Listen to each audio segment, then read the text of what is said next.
first major step in a Jewish wedding between a young man and a young woman in Bible times was the establishment of a marriage covenant. The Jews called the establishment of such a covenant betrothal or espousal. Usually the way that covenant would be established was as follows. The groom would leave his father's house and travel to the home of his prospective bride. By analogy, Jesus, over 1900 years ago, left his father's house in heaven and traveled to the home of his prospective bride, the church here on planet Earth.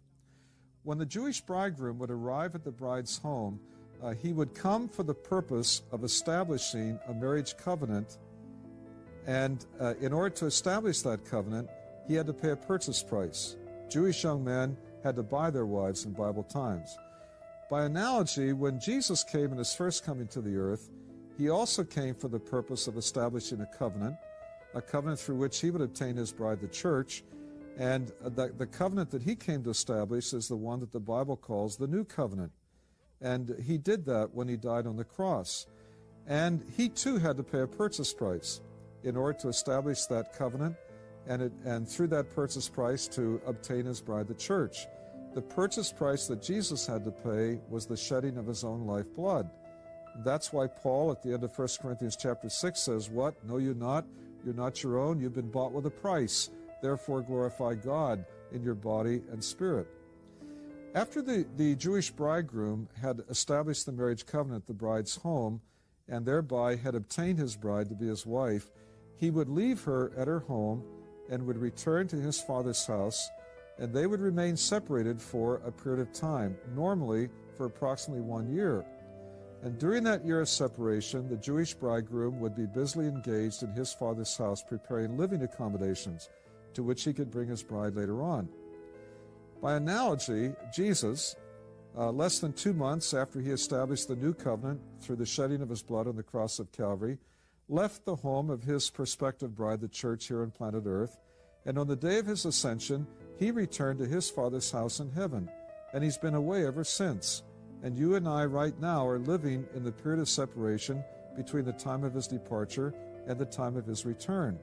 And as he promises here in John 14, while he is away from us in the Father's house in heaven right now, he's busily engaged preparing living accommodations or mansions to which he can bring his bride, the church, later on. The Jewish bridegroom, at the end of the year of separation, would come on an unannounced night to take his bride to be with him. The bride never knew exactly what night he would come. She knew it'd be some night near the end of the year of separation, but she never knew exactly when. And so, on that unannounced night, the Jewish bridegroom would call to himself at his father's house his best man and other male escorts. And together, those young men would begin a torchlight procession through the streets of the city from the groom's father's house over to the home of the bride.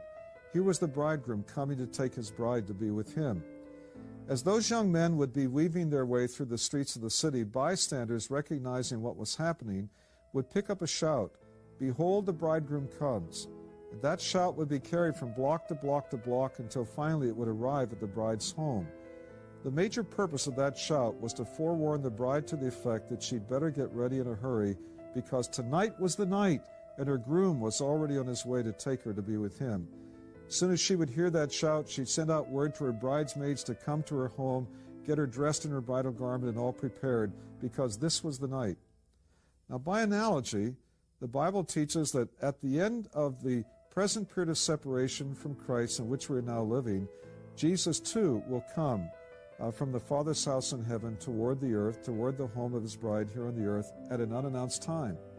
The Bible makes it clear that nobody living on planet Earth knows exactly when the Lord Jesus will come for his bride, the church. It's an imminent event. It could happen at any moment. In fact, it could even happen today. And the Scriptures also teach by analogy that when Jesus will come at that unannounced time for his bride, he too will come with an escort. Paul in 1 Thessalonians chapter 4 refers to one great archangel who apparently will be the escort for the Lord Jesus from the Father's house in heaven. And Paul also indicates in 1 Thessalonians 4 that just as the Jewish bridegroom's coming was accompanied by a loud shout, so Jesus' coming will be accompanied by a loud shout. And I surmise that the content of that shout will be the same, "Behold, the bridegroom comes." Now, interestingly, when the Jewish bridegroom came on that unannounced night, He and his male escorts would wait outside the bride's home till she was ready, and then she and her bridesmaids would come out of her home and meet her groom and his male escorts in the streets of the city. By analogy, Paul tells us in 1 Thessalonians chapter 4, when Jesus comes for his bride, the church, he will not come the whole way down to planet Earth where his bride is living. He will stop outside the earth in the air and wait there, and then his bride, the church, will come out and meet him in the streets of the city. After the Jewish bride would come out of her home with her bridesmaids and meet her bridegroom and his male escorts, now the enlarged wedding party would have a return torchlight procession back to the groom's father's house. By analogy, after Jesus has caught up his bride, the church, from the earth to meet him in the air, we are convinced, in light of this passage in John 14, that he will return with his bride from the air, above the earth, back to his Father's house in heaven to begin living in the living accommodations he's prepared there. After the Jewish bride and groom arrived at the groom's father's house, they went into hiding privately into a room that the Jewish people called the huppah. In English, that means the bridal chamber. And there in the privacy of that room, they would enter into physical union with each other for the first time and thereby consummate their marriage. Now, intriguingly, they would stay hidden in that bridal chamber for 7 days.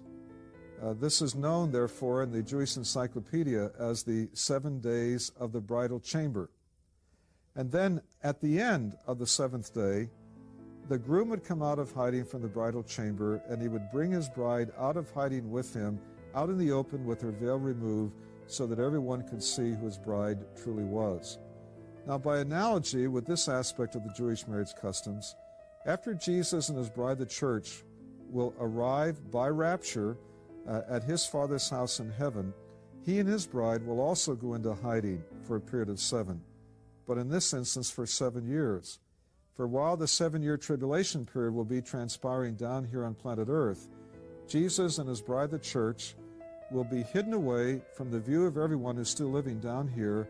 They will be hidden away in the Father's house in heaven. But finally, at the end of the 7th year of the tribulation period, Christ will come out of hiding from the Father's house in heaven in his glorious second coming, this time the whole way down to planet Earth to take over the rule of the earth on behalf of God. And when he will come out of hiding at that time, he will bring his bride out of hiding with him from the Father's house in heaven, now out in the open on full public display